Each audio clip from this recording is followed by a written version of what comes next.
Nesses minutos que nos restam aqui, eu queria, nesse último tempo nosso, falar sobre uma máscara que precisa cair, que talvez seja uma das mais perigosas de todas as que já foram citadas aqui desde sexta-feira.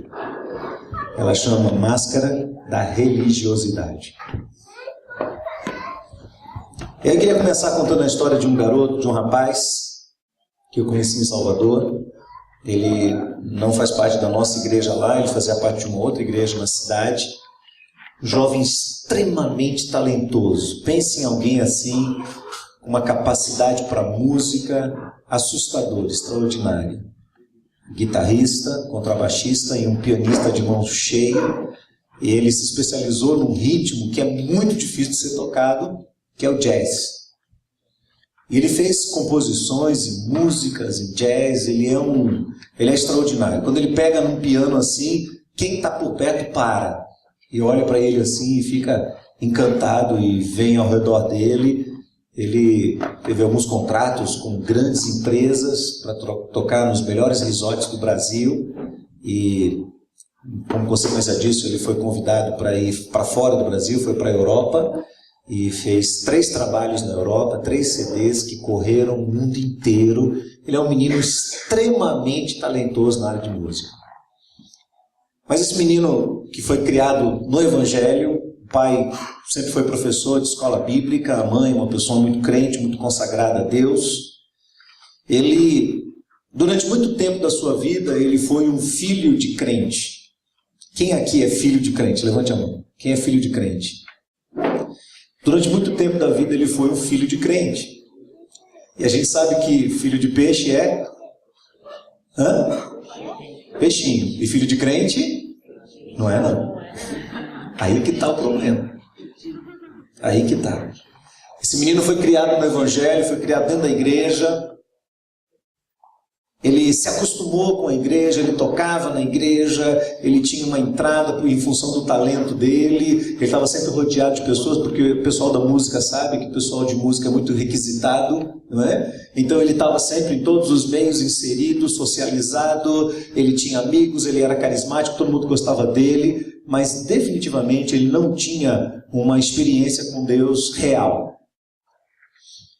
E aí esse moço tinha uma característica interessante, ele era muito volúvel na sua fé. Óbvio, se você ainda não firmou o seu compromisso com Jesus, é natural que a sua fé se torne algo volúvel, algo instável, que um dia está de um jeito, outro dia está de outro. Isso acontecia muito com ele.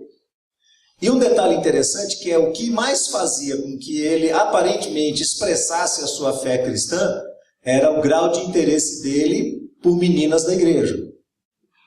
E o que fazia com que ele caísse fora e passasse por longos períodos de esfriamento espiritual eram as meninas de fora. Então ele vivia oscilando. Quando esse moço aparecia na igreja com a Bíblia na mão, eu dizia, quem é a menina?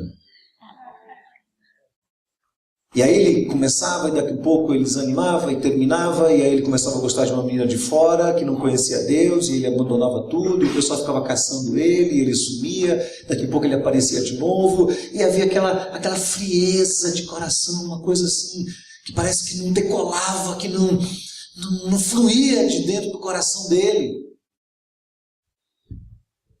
E um dia ele já era maior de idade, ele pegou o carro da mãe, e ele foi dentro de Salvador mesmo, uma avenida lá no centro da cidade, ele foi comprar alguma coisa, estacionou o carro, desceu, comprou e ele entrou no carro, e quando ele entrou no carro, ele engatou a primeira marcha, ele tinha costume de ligar o carro, engatar a marcha, sair, depois que ele tivesse saído, que ele engatava a segunda, a terceira, é que ele puxava o cinto e colocava o cinto. E naquele dia, por incrível que pareça, ele saiu da vaga sem nada na frente, um bom motorista. Saiu da vaga dele, engatou, saiu, puxou a primeira, puxou a segunda, e aí ele foi pegar o cinto deu uma enroscada, ele deu uma segurada. Quando ele viu, ele simplesmente saiu totalmente da direção dele e entrou no poste. Entrou cheio no poste. Parte do poste caiu, e ele ficou preso nas ferragens do carro, e foi resgatado pelo SAMU, e foi levado ao hospital, e foi aquela agonia, todo mundo queria saber a notícia do que estava acontecendo e tal. Enfim, graças a Deus ele sobreviveu a esse acidente, Como consequência desse acidente, ele quebrou parte do maxilar e travou, ficou mais ou menos uns 4 meses com os dentes travados, assim. Não podia movimentar nada, ficou totalmente preso. E só comendo por canudinho, só sopa, só líquido, bebendo por canudinho. E foi um longo período, 4 meses, imagina você, 4 meses assim. Foi um período muito difícil. E um período em que Deus falou muito ao coração dele. Deus trabalhou muito ao coração dele. E pela primeira vez ele se rendeu ao Senhor, assim, de corpo e alma. Ele percebeu, fez uma análise do coração e foi para dentro dele tentar entender o que é que estava acontecendo de verdade com ele. E foi ali que Deus o resgatou e deu a ele uma grande experiência. Eu quero ler com vocês um texto, na verdade, 2 histórias que estão propositadamente próximas, escritas no Evangelho de Lucas. E eu realmente acho que esses 2 personagens estão próximos com o propósito de Deus. E eu quero ler os 2 agora de manhã para você. Abre em Lucas capítulo 18. Lucas 18, vamos ler a partir do verso 9. Eu vou ler do verso 9 até o verso 14. E depois nós vamos ler do verso 18 até o verso 30. Ok? Pronto? Acharam aí? Quem achou, diga amém. Amém. Quem não achou, diga me espera. Muito bom. Lucas 18, 9. E disse também esta parábola a uns que confiavam em si mesmos. Leia comigo. A uns que confiavam em si mesmos, crendo que eram justos, mas desprezavam os outros. 2 homens subiram ao templo para orar, um fariseu e o outro publicano. O fariseu, estando em pé, orava consigo mesmo desta maneira: ó Deus, graças te dou, porque não sou como os demais homens, roubadores, injustos, adúlteros, nem ainda como este publicano. Jejuo 2 vezes na semana, dou o dízimo de tudo quanto possuo.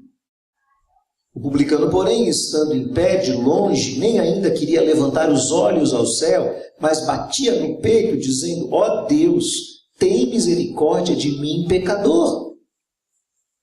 Digo-vos que este desceu justificado para sua casa, e não aquele, porque qualquer que a si mesmo se exalta, será humilhado, e qualquer que a si mesmo se humilha, será exaltado. Vai lá no verso 18.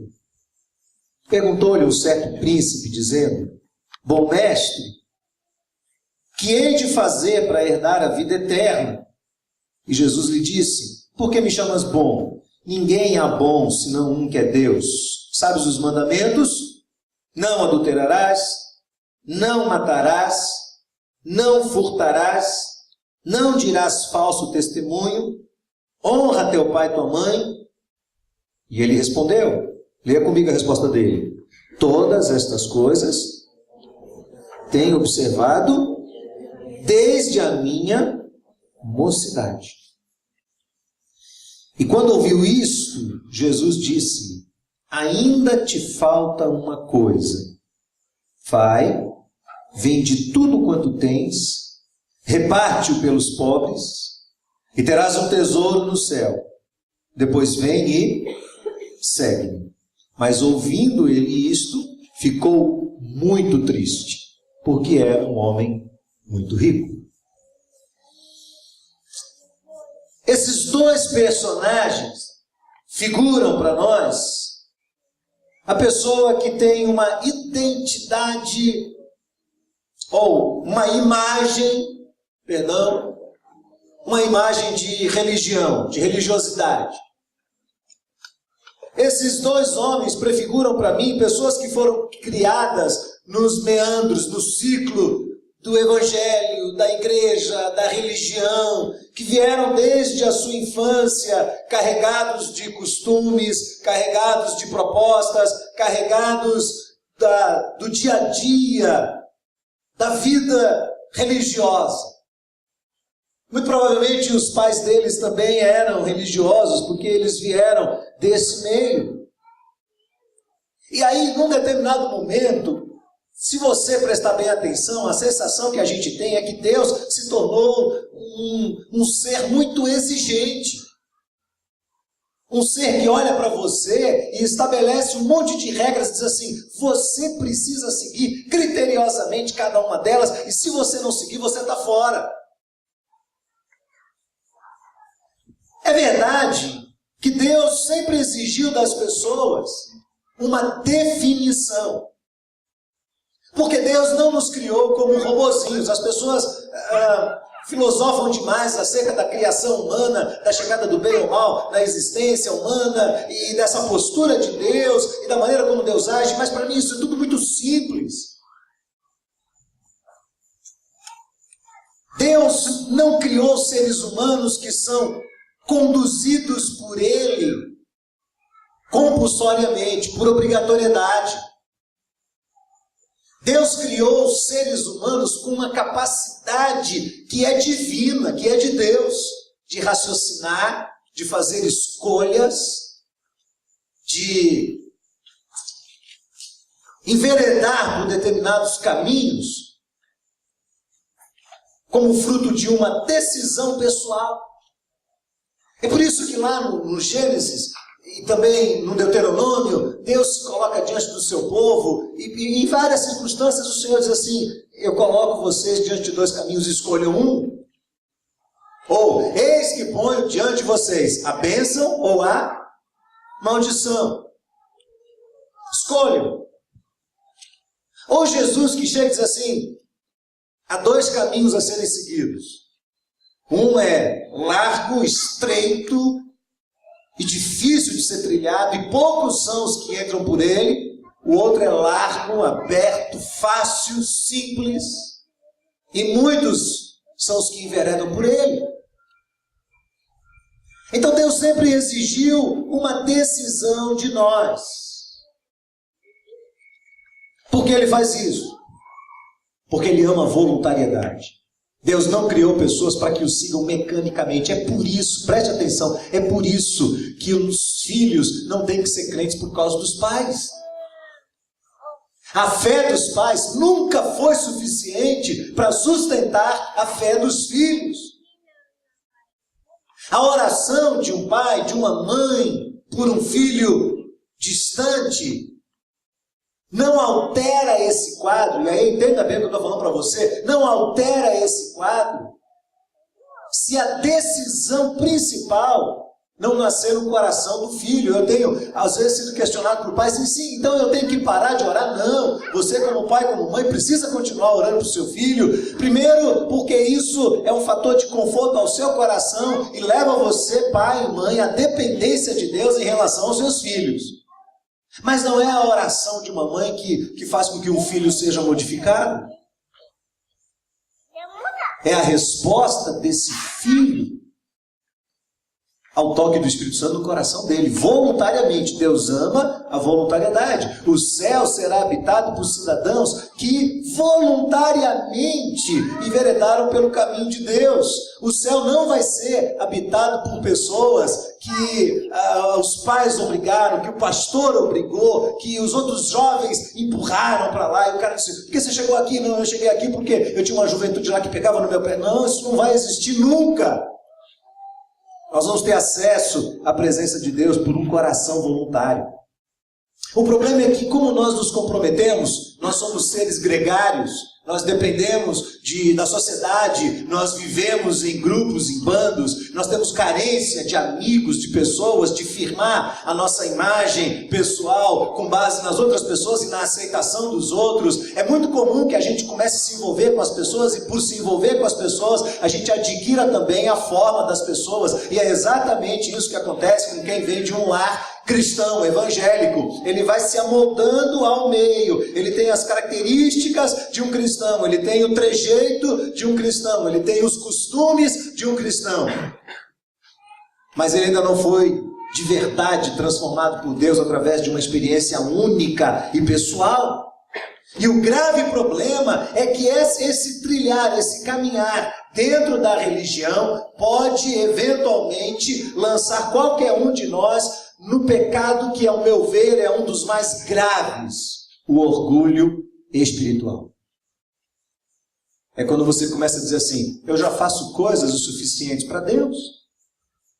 Pronto. E aí Jesus ilustra com a história desses dois homens.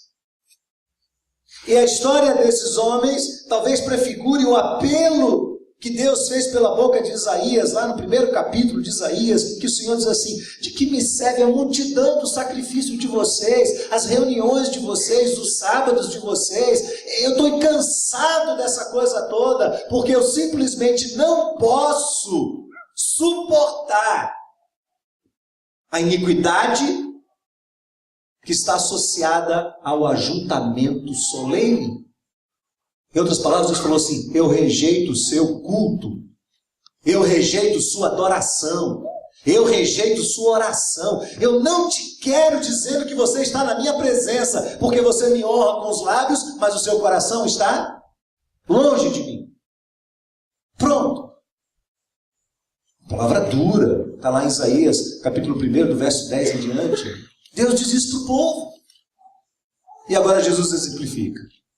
Então esses dois homens descem para o templo, é um fariseu e um publicano.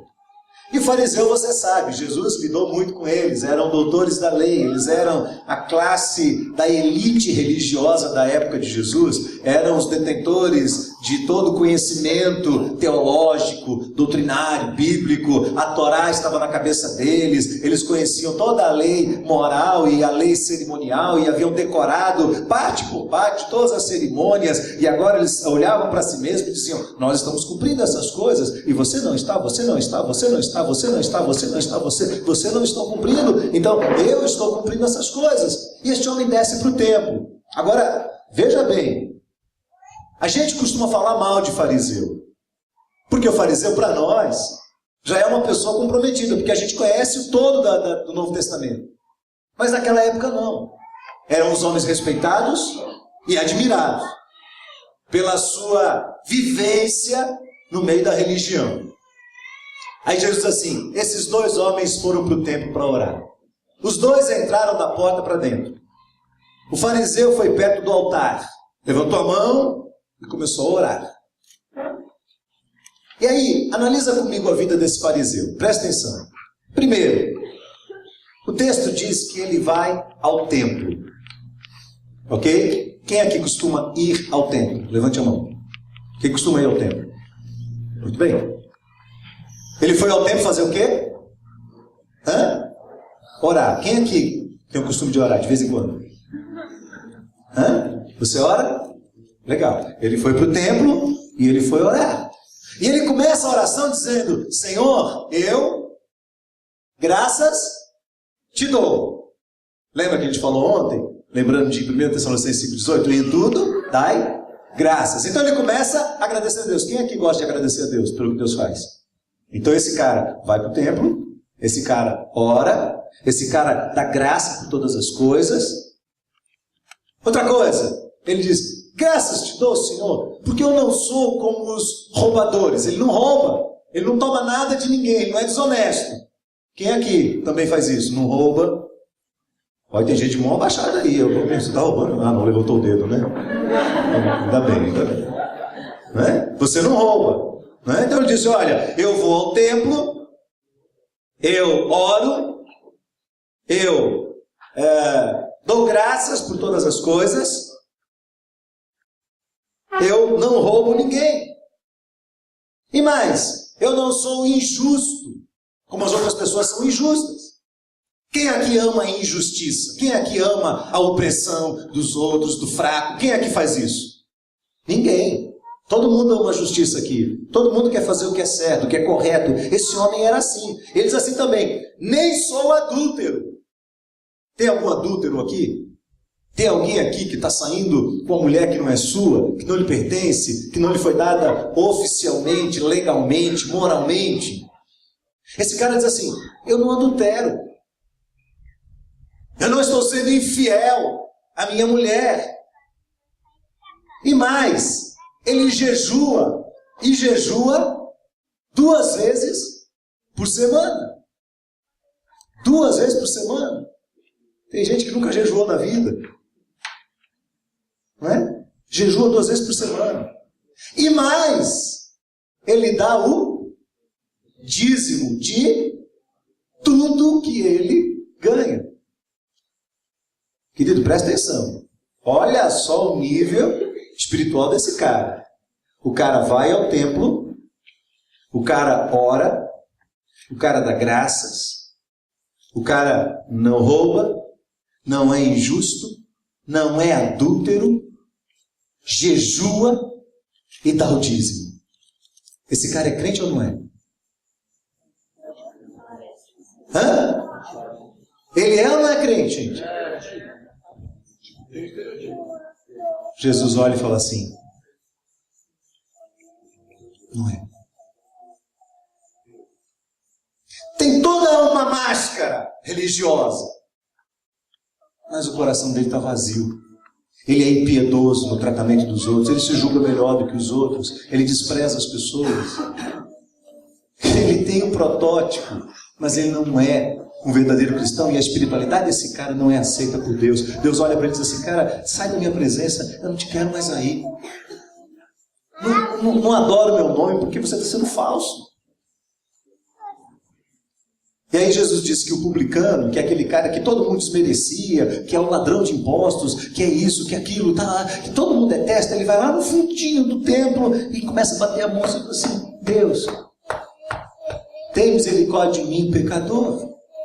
Com a cabeça baixa. O texto, Jesus disse que ele nem ousava levantar a cabeça, ele abaixa assim e fala assim: meu Deus, que misericórdia desse camarada aqui. Aí Jesus diz: aí, ó, agradou a Deus.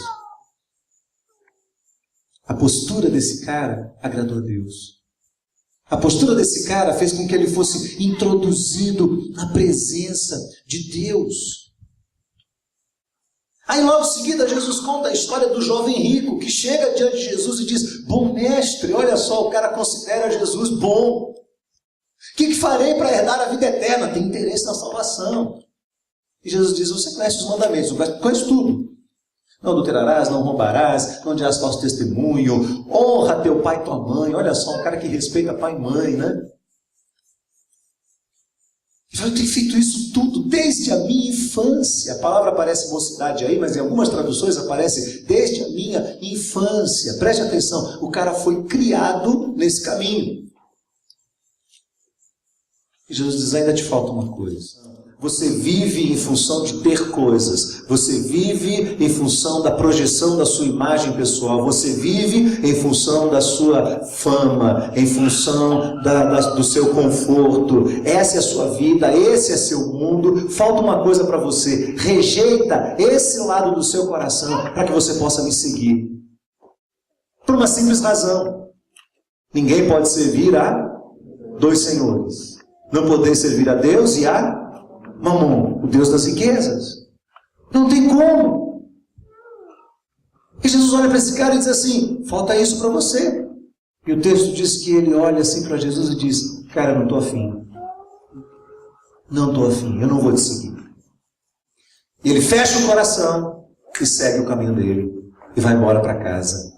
E Jesus olha para eles assim, olha para os discípulos, vê aquele moço saindo. E Jesus diz assim: quão dificilmente entrarão no reino de Deus os que têm riquezas, porque é mais fácil entrar um camelo pelo fundo de uma agulha do que entrar um rico no reino de Deus. E os que ouviram isso disseram: logo quem pode salvar-se? Mas ele respondeu: as coisas que são impossíveis aos homens são possíveis a Deus.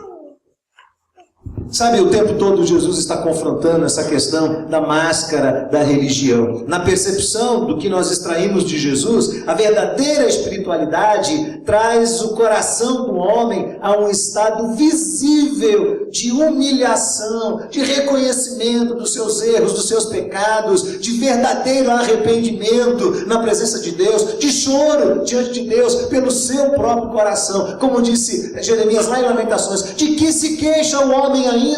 Queixe-se cada um dos seus próprios pecados. O que aborrece você? Um amigo, uma amiga que falou mal de você? Um emprego que deu errado? Você não passou no vestibular? Você não está cursando o que você gostaria? O que te aborrece? Jeremias diz assim: do que nós nos queixamos? Queixe-se dos seus pecados. Isso deveria nos incomodar, isso deveria nos machucar, isso deveria nos levar de joelhos na presença de Deus.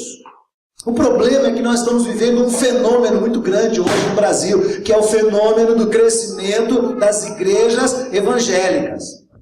Agora presta atenção. O crescimento das igrejas evangélicas no Brasil não representa necessariamente o crescimento do evangelho ou do cristianismo autêntico. Há 3 razões pelas quais, analisando aí a nossa cultura, a nossa época, se pode concluir que tem sido fatores preponderantes para esse crescimento visível do público evangélico no Brasil. O primeiro deles foi a decepção com o catolicismo romano. Começou a se tornar aquela religião fria, institucionalizada e que perdeu nos últimos 10 anos mais de 20% dos seus fiéis. Segundo, nós somos a geração pós anos 80, quando a maioria de vocês aqui nasceu. E a geração pós 80 é conhecida como a geração que mais se decepcionou com o marxismo. Aquela grande esperança de um mundo mais justo, de uma equidade social, foi jogada pela janela quando se percebeu que o mesmo nível de corrupção que havia no meio de direita também predominava o meio de esquerda, porque a questão não é uma percepção filosófica ou política, a grande questão está relacionada ao coração do homem, onde habita a maldade. E aí não tem jeito. Pode ser o modelo que for de gestão política, nós vamos ter comprometimento disso. Então há uma grande decepção com isso.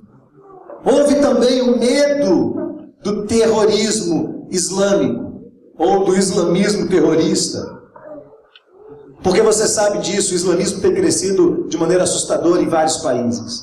E não tem crescido ainda na América Latina, porque nós, latino-americanos, temos uma percepção de que, de uma certa forma, o islamismo representa uma proximidade muito grande com os homens-bombas, com os kamikazes de lá de dentro. Então, para mim, essa é uma das razões pelas quais o islamismo ainda não embarcou no Brasil, mas todo um cenário está sendo promovido para que eles possam crescer aqui dentro e se proliferar. E o quarto e último motivo é o desespero existencial.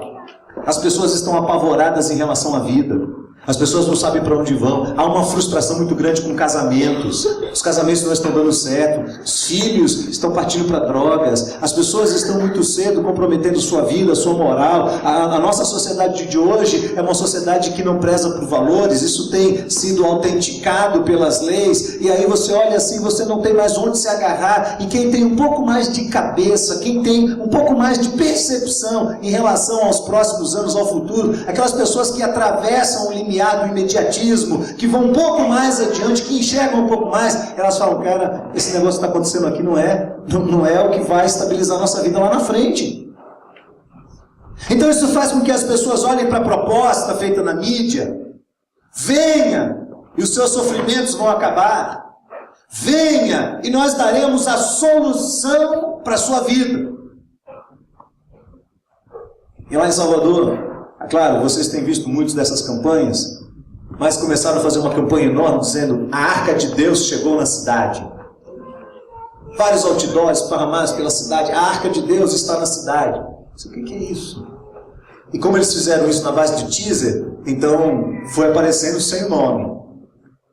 E aí eu fiquei curioso: a Arca de Deus na cidade, o que é isso? Pouco tempo depois, eu percebi que era uma propaganda da Universal. Então eles montaram uma arca, e essa arca chegou no aeroporto de Salvador, e eles conseguiram contato com o corpo de bombeiros, e o corpo de bombeiros pegou a arca e colocou a arca em cima do caminhão do corpo de bombeiros e veio atravessando a cidade. E a proposta era: qualquer pessoa que se aproximasse do caminhão e levemente tocasse a arca, teria sua vida totalmente transformada por Deus. Aí, o que acontece? A arca estava alta, e obviamente ninguém conseguia se aproximar, porque ninguém vai se aproximar de um carro em movimento. Aí vem a estratégia de marketing. Se você não conseguiu pôr a mão na arca, então ainda é tempo, vá ao templo da Igreja Universal.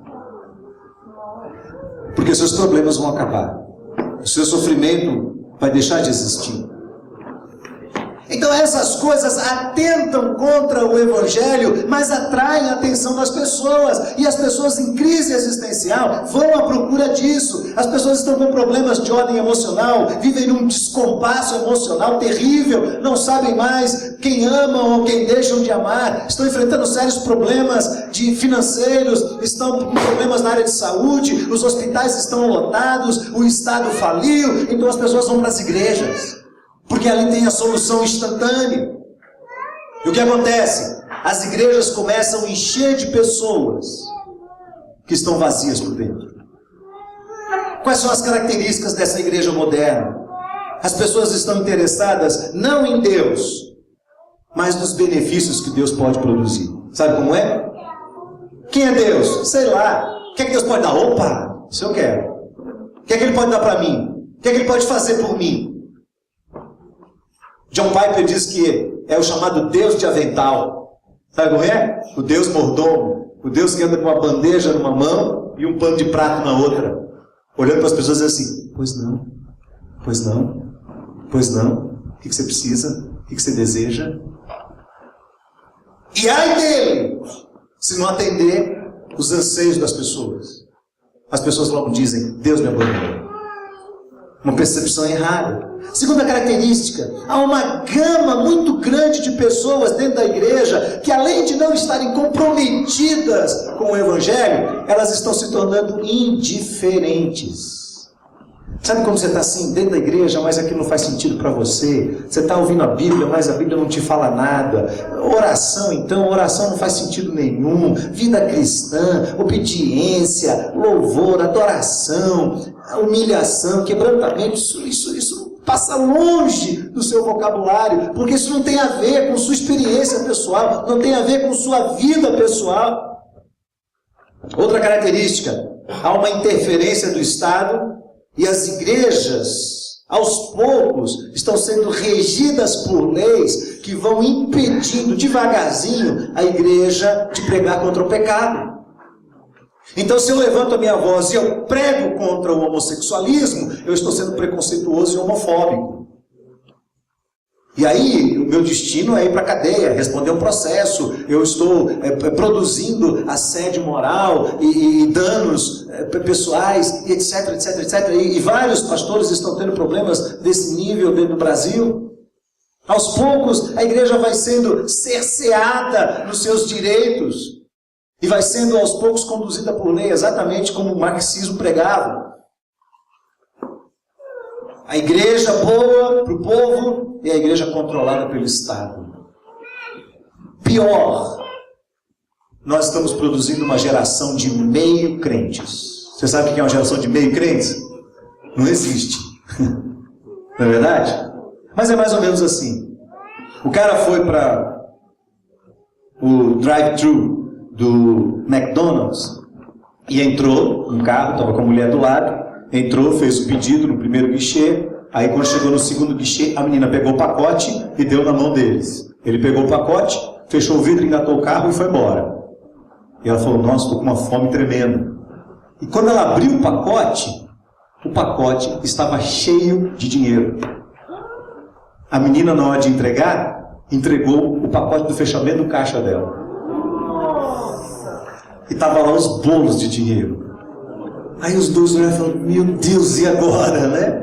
E tal, e o cara era crente. Ele falou, não, eu vou voltar, eu tenho que voltar lá e tal. E ficou agoniado e tal, e voltou. Voltou com ela e tal, parou o carro e tal, foi lá, falou, o gerente está aí. Estava todo mundo desesperado lá, e já quase batendo na menina do caixa, e tal, aquela confusão, e tal. Falou, olha, é o seguinte, eu vim aqui porque a menina cometeu um erro aí, entregou o pacote de dinheiro. O cara, não acredito, rapaz, você fez isso, meu Deus do céu, como é que você fez isso? Não, eu sou um crente e tal. Rapaz, isso é extraordinário. E o cara fez a maior festa, e chamou a menina começou a chorar, e foi aquela coisa toda e tal, e tal. Aí o cara falou, bom, eu vou indo. Quando ele ia saindo, o gerente falou, não, peraí um pouquinho só, eu tiro uma foto aqui com a gente, porque isso é uma história tão extraordinária que nós vamos publicar numa publicação interna do McDonald's para incentivar a honestidade entre nós.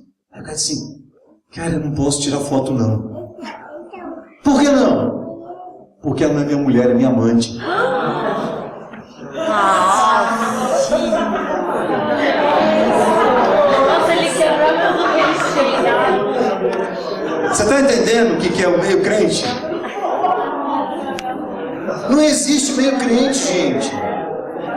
Não existe isso. Aí o que acontece? Esse cristão, esse formato de cristianismo atual. Obrigado. Esse formato de cristianismo atual tem feito com que os cristãos se tornem seletivos naquilo que vão ou não obedecer. As pessoas começam a olhar para a Bíblia e dissecar a Bíblia e pegar pedacinhos dela que eles gostam e pedaços que eles não concordam. Eles começam a obedecer algumas coisas e não dar a mínima atenção a outras.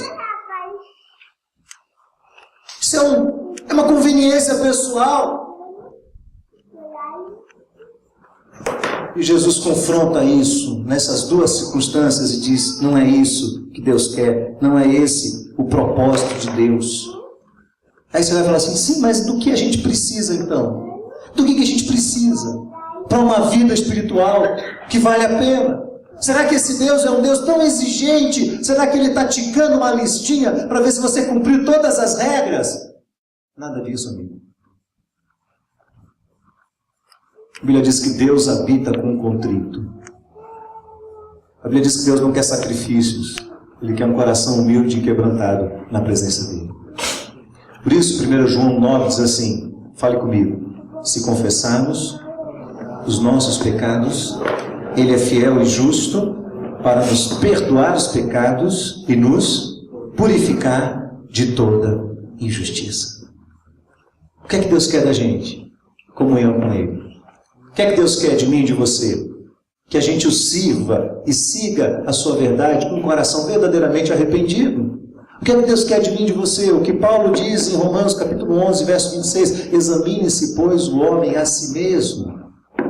Nós vamos participar da ceia do Senhor, e você já ouviu, quem é crente aqui velho, que está dentro de igreja há muito tempo, você já ouviu várias vezes. Eu tenho gravado na minha cabeça quantas vezes, durante toda a minha infância, eu vi o pastor Mário dando ênfase a esse texto. Examine-se, pois, o homem a si mesmo, e assim coma do pão e beba do cálice, porque quem come e bebe sem discernir o corpo, come e bebe juízo para si. E ele continua, eis a razão, porque existe no meio de vocês tanta gente fraca, tanta gente doente, e muitos que já morreram. Não é interessante? Examine-se, pois, o homem a si mesmo.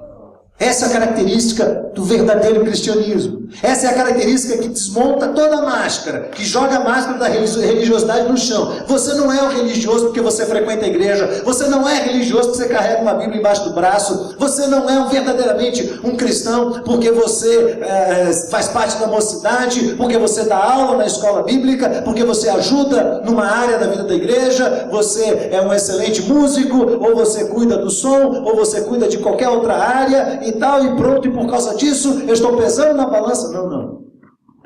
O que o Senhor quer é um cristão cujo coração é quebrantado na presença dele. É um rapaz, uma moça que sabem chorar diante de Deus. Você sabe chorar diante de Deus? Qual foi a última vez que você chorou diante de Deus? Examinando o seu coração, olhando para dentro de você. Qual foi a última vez que você chorou?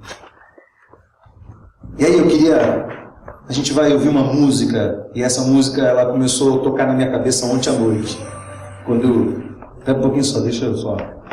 Quando eu saí daqui de noite, que eu fui para o quarto, eu tinha uma dor de cabeça muito forte, e deitei, e o pessoal estava, até o motorista lá, o André, tinha um medicamento, e se eu soubesse tinha acordado ele, né?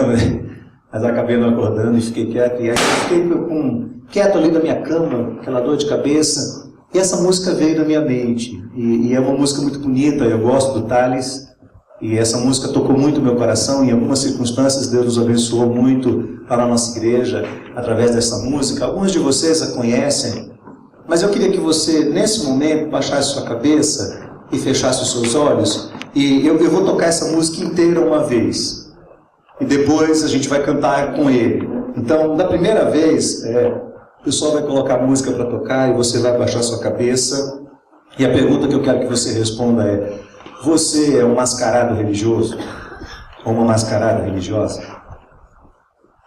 Ou a sua religião é genuína, é verdadeira? Se você disser assim, é verdadeiro, eu vou dizer amém, glória a Deus. Agora, qual foi a última vez que você chorou diante de Deus? Olhando para o seu coração. Qual foi a última vez que você chorou? Não foi olhando para o pecado dos outros ou o que os outros fizeram de errado, mas qual foi a última vez que você olhou para dentro de você e falou: puxa Deus, tem tanta coisa para ser mudada aqui dentro. Tanta coisa.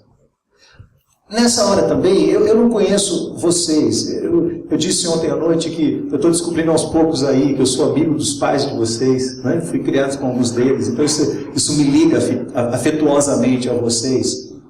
Mas vocês não sabem quem eu sou e eu também não sei quem vocês são. Eu não sei quantos estão aqui nesse acampamento e estão vivendo a religiosidade, mas ainda não se comprometeram com Jesus de verdade. Ainda não entregaram a Ele a sua vida, ou ainda não consagraram a Ele o seu coração. Eu não sei quantos de vocês, jovens, estão aqui nesse acampamento, mas o coração de vocês congelou.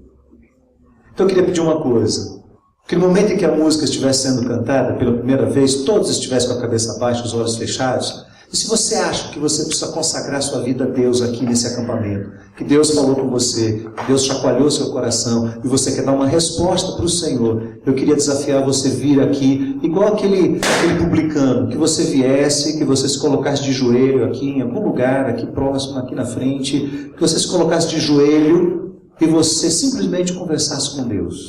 Como aquele rapaz que bateu a mão no peito e disse: Senhor, sê propício a mim, um pecador. Você fizesse a mesma coisa. Então vamos baixar a cabeça, vamos fechar os olhos, vamos ouvir essa música. E se Deus tocar no seu coração, você levanta do seu lugar, vem aqui e ajoelha.